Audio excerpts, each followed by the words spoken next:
This is Mindset for Success with your host, Dr. Leslie Knutson. Each week, she will interview women entrepreneurs to explore the unconscious psychological struggles they faced as they build their businesses and how they overcame them. Here's your host, Leslie Knutson.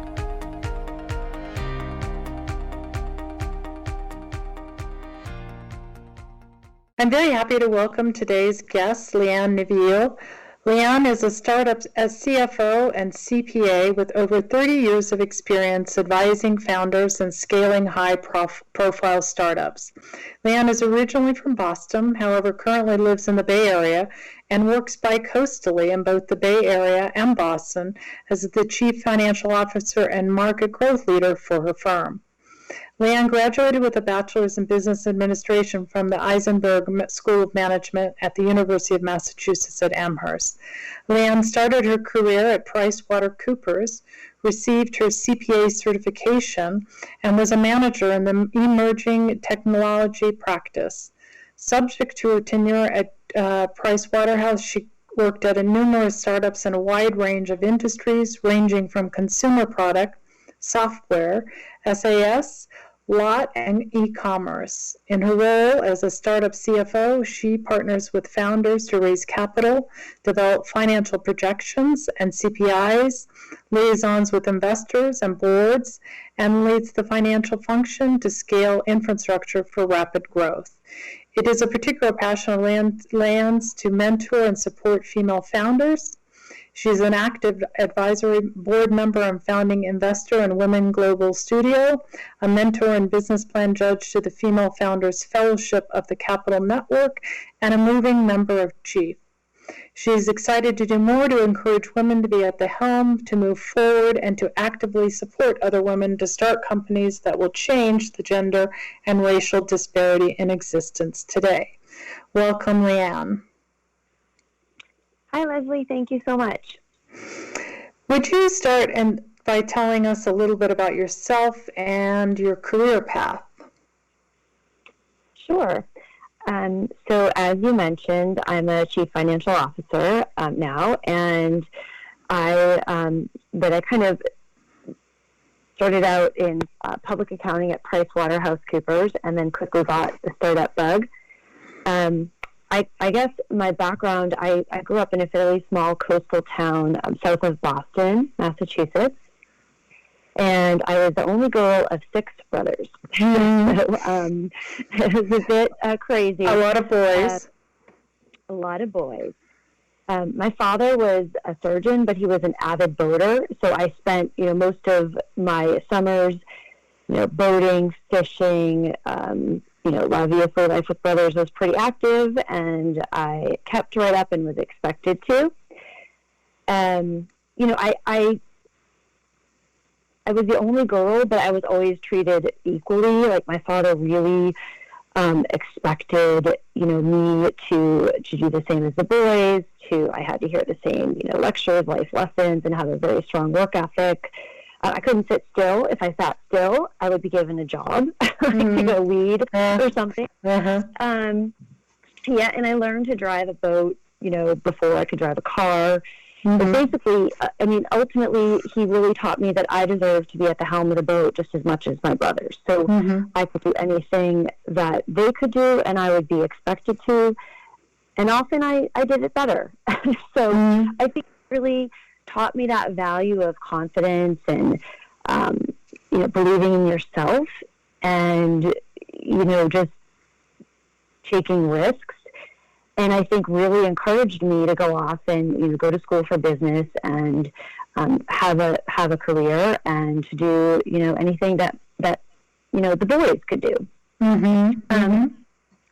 Yeah, but yet I always have it. I have this distinct, memory of, but I was not one of the boys. It was okay. I had this, unique femininity to me. I was the only girl.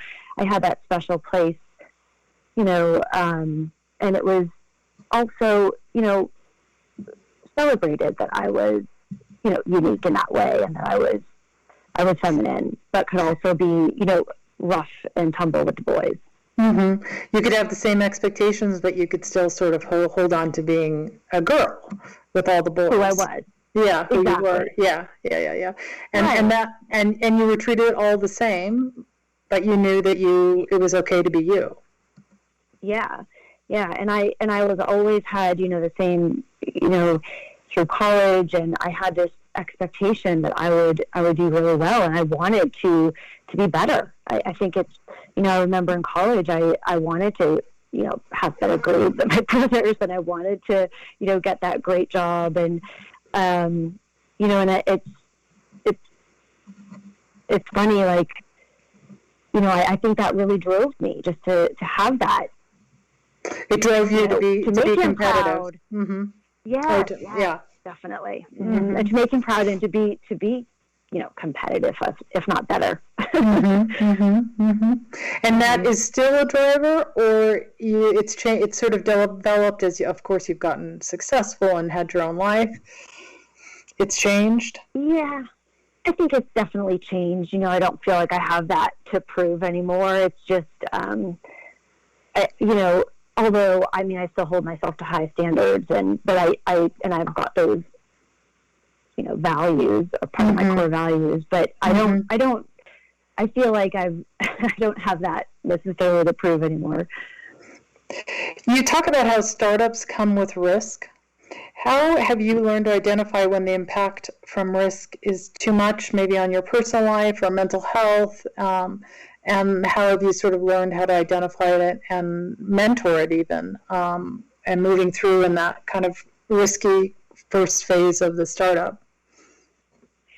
Yeah, I feel like there's definitely, on a personal level, been times where I've felt a bit of a setback at a startup where I feel very overwhelmed with everything, trying to manage the stress of a startup, which is sort of, for someone who's worked in startups, or anyone else who has as well, is that adrenaline rush, that it's a risk, but it's that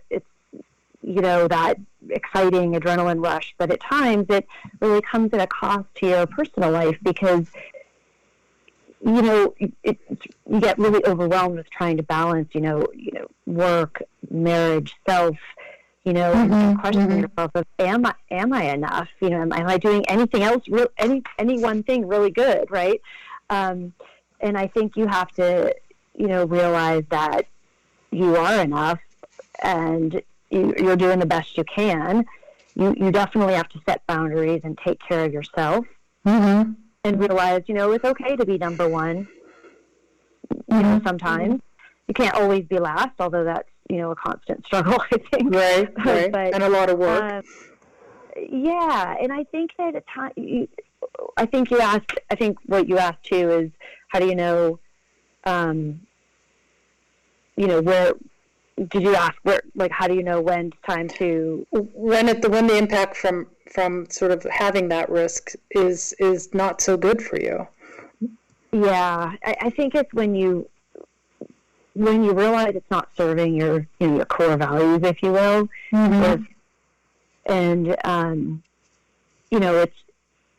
There's times that I think in my career when I realized, okay, it's time to move on, when I see that I'm not finding the same meaning in my work that I should, or that others are, in that environment. And I think it's good at that point to realize, this is not healthy for me, or this is not where I'm meant to be, and it's okay to move on. Have you ever experienced the imposter syndrome, when you felt inadequate or not worthy? And if so, how did you learn to overcome this? Oh, yeah. I've definitely felt that at times, and I think a really large percentage of successful women have likely experienced that. For sure. I definitely recall, sitting in a boardroom of VC-backed startups, board meeting, all male CEO, all males, the CEO, investors, some very high-profile, intimidating venture capitalists. It was tough, and I remember, it really trying hard to portray that confidence, and it's okay. I guess what I had to step back and think of, is confidence doesn't always mean competence.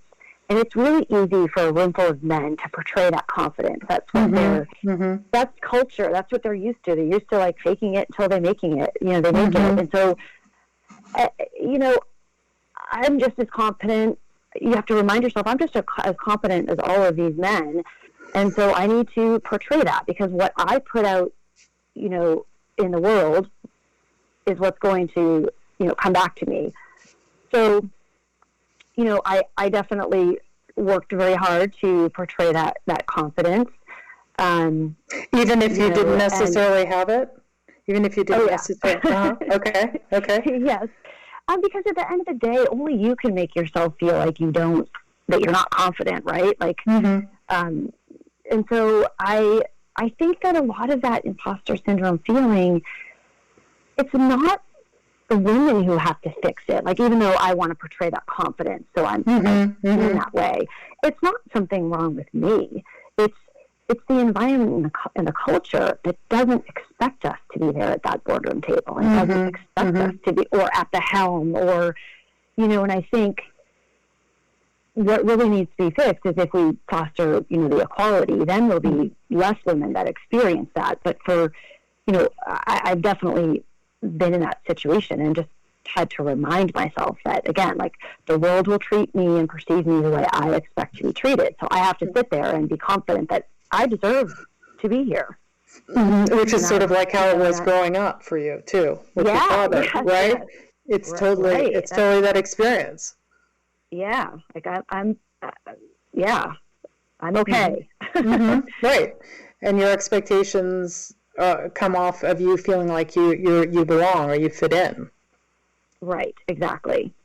And, you know, and I guess it's also, you know, you belong, but I've realized over time it's okay not to entirely fit in, right? Like, for sure.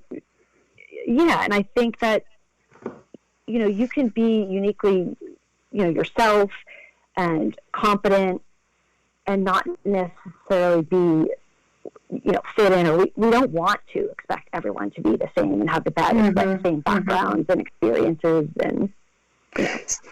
So for a young, ambitious entrepreneur who's worried that they don't fit in, what would you say about that? I think you should embrace what doesn't make you fit in, right? I mean, you're you know, an entrepreneur because you're trying to change the world, and people that make change like that don't often fit in, are very different and have very unique ideas. And so I think it's okay. I think that, you know, I wasn't, quote, one of the boys, and I it's okay. And I think that for an entrepreneur, you know, I don't think you should strive to fit in. I think you should strive to realize that I deserve to be here, and I am enough, and I am competent. But, you know, I don't necessarily think we all need to fit in. As a CPA first, and now as a CFO, you've worked a lot with men over the years. Did you feel like one of the boys because of having grown up with the six brothers, and did that change? It sounds like maybe it did. And what do you think some of the strengths that men have in business and women have as well? I think it definitely helped me because I wasn't so sensitive to some you know, behaviors. I think that, and I could, you know, hold my own, and I was more confident around that. But I think that men are really, because of the culture, they are, like we said, really good at, you know, faking it till they make it, and having that confidence, because that's culturally what's acceptable and accepted of, you know, of them. And so I think, you know, that's, you know, inherently helpful, because when you project that, you're going to receive that back. I think that, you know, women are really good at being, you know, transparent and open and honest, because they're probably not spending so much time trying to fake it. I mean, they're really trying to prove themselves. So I feel like when you look at the statistics of how, you know, female-run businesses are more successful in a lot of ways, I think it's because of that honesty and transparency. And, you know, I think, and that there's just that confidence that they're not just trying to fake it. And I think also I've noticed a lot of female founders are not afraid to say what they don't know, and they'll surround themselves with really smart, knowledgeable people. And it's more collaborative work than trying to, you know, project this image of I know it all, or I'm you know. So in some ways, I can handle this all. So in some ways, the transparency makes the at least from your perspective in terms of the founders you've met, makes these women more credible. Yeah, and they're more collaborative, which is obviously a better way to get you know, work done and you know, new and innovative ideas across, is by bringing in lots of different, you know, mindsets. Diversity, yeah. Yeah. Other things that you think women are strong at? Women in business can be strong at setting up their own businesses? I mean, we're just so resilient. I think we're just so resilient at juggling things and managing stress and, you know, multiple things coming at us. I mean, we're multitaskers, and I think that's such a valuable, you know, thing at a startup. And that can-do spirit, which again you did with your brothers, your six brothers, and your dad, and skiing and whatever else you did, that you can do. Right. Lots of different stuff. For some women, it's hard. Sorry, go ahead. Oh, no, I was saying, I think another thing, a good thing is I know I should talk about my dad again. He always said to me is, what's the worst that can happen? I mean, I think that we have sort of had to be, a lot of women have had to be more scrappy over their careers. So it's that you always kind of go back to that mindset is, what's the worst that can happen? I'm going to try this. And, you know, if what you can visualize as the worst that can happen, if you try it, isn't that bad, then why not take that risk? And I think a lot of women over their careers have had to do that again and again. And so it's, you know, you kind of think, well, what do I have to lose? Right. And you personally have experienced that over your career, being able to sort of say what's the worst that can happen? Oh yeah, definitely. Because, you know, sometimes things are scary, and you take on some, you know, I remember taking on my new role as in business development, and I had that sort of imposter feeling or self-doubt feeling creep in, and I just kind of reminded myself, well, what's the worst that can happen? You know, it's okay if I don't do well at that, and there's plenty of other things that I'm good at, and I already have a great career, so, you know, why not go for it? Would you consider yourself someone who thinks outside the box? Yes, but not always. I feel like because I'm a finance person, sometimes, you know, you can't, but I do always try to think outside the box and think of the big picture. And do you think that that's an asset? At least for you? Yes, definitely. And what makes it an asset? I think that I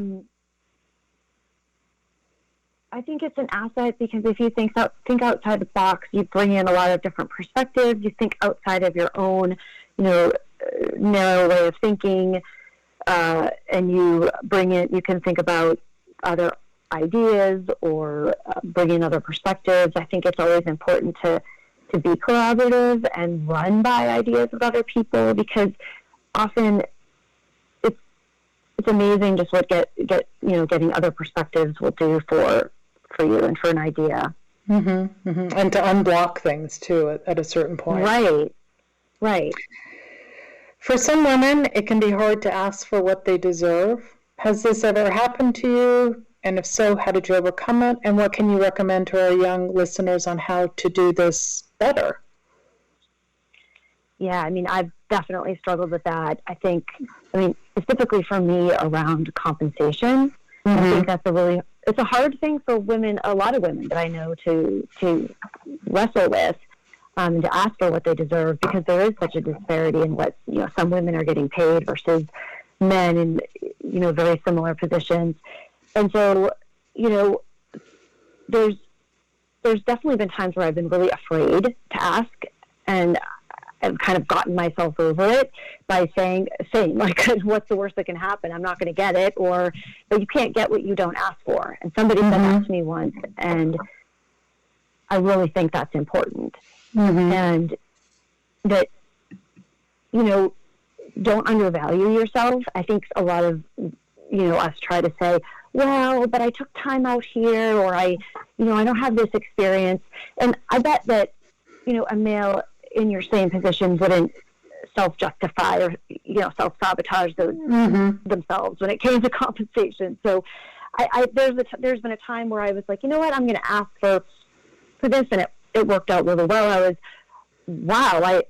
I asked for more than I thought I was going to get, and I got it. So, I mean, it can't hurt to ask. You're not going to get what you don't ask for.